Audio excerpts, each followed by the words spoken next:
হুমায়ূন আহমেদ স্যারের ভক্তরা অবশ্যই চিত্রা চরিত্রটাকে একরকমভাবে ইম্যাজিন করেছে। আমি আমার সাইড থেকে আমার 100% এফর্ট দিয়েছি এবং চাইবো যে দর্শককে আমি যেন হতাশ না করি, ভালো ভালো প্রজেক্টের সাথে যেন যুক্ত থাকতে পারি। তানিম ভাই আসলে বনলতা এক্সপ্রেসের মতো একটা সিনেমা আমার কাছে অফার করে, তখন মনে হয়েছে যে এটা দুর্দান্ত একটা কাজের অংশ হতে পারবো। সো সব কিছু মিলিয়ে আমি ভীষণ এক্সাইটেড এবং আশা করি দর্শক হলে গিয়ে সিনেমাটা দেখবে এবং পরিবার সহ ভীষণ এনজয় করবে। এর আগে কিছুক্ষণ উপন্যাসটা পড়া হয়েছে, বা তখন তো আসলে আমি রিডার হিসাবে পড়েছি। সো এবার তো আসলে এটা আমি যেহেতু অভিনয় করব চিত্রা চরিত্রে, সো সেই ক্যারেক্টার হিসেবে পড়েছি। ওভারঅল উপন্যাসটা প্রায় 10-15 বারের উপর পড়া হয়েছে, তারপর ক্যারেক্টার উপর ফোকাস পড়া হয়েছে এবং আমাদের দীর্ঘদিনের একটা রিহার্সালের জার্নি ছিল, যেটা আমরা তানিম ভাইয়া সহ এবং রাজ ভাইয়া, মোশাররফ ভাই সবাই সহ আমরা রিহার্সাল করেছি এবং রিহার্সালের পরেই আসলে আমাদের সব কিছু মানে আইস ব্রেকিংটা খুব সুন্দরভাবে হয়ে গিয়েছে এবং সবার সাথে এত সুন্দর একটা বন্ডিং হয়েছে যে শুটিংয়ের প্রসেসটা খুব ইজি হয়ে গিয়েছিল। যখন পড়েছি আরও অনেক আগে, তখন তো এক ধরনের একটা ছবি ভেসে উঠেছিল।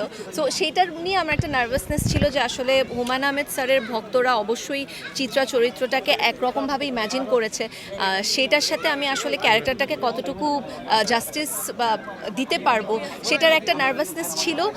তবে আমি আমার সাইড থেকে আমার 100% এফর্ট দিয়েছি এবং সেই সাথে আমার টিমের যারা ছিল, আমাদের মেকআপের সেতু আপু, কস্টিউমের তানি আপু, আমাদের প্রোডাকশন ডিজাইন আর যিনি করেছেন রাজিম ভাই, আমাদের ডিওপি পলাশ ভাই এবং অবশ্যই আমাদের রাইটার স্বাধীন এবং সামিউল, অ্যান্ড লাস্টলি তানিম ভাইয়ের পুরো টিম ওয়ার্কের এফর্টের কারণে আমার কাছে মনে হয়েছে যে আমার এই এফর্টটা দর্শক হয়তো খুব সুন্দরভাবে গ্রহণ করবে। অবভিয়াসলি আমি ভীষণ গ্রেটফুল এবং আমি এটাকে ব্লেসিং হিসেবে মনে করি যে সবার এত এক্সপেকটেশন আছে আমার উপর, তবে সেই সাথে এটাকে আমি একটা রেসপন্সিবিলিটি হিসেবেও দেখি।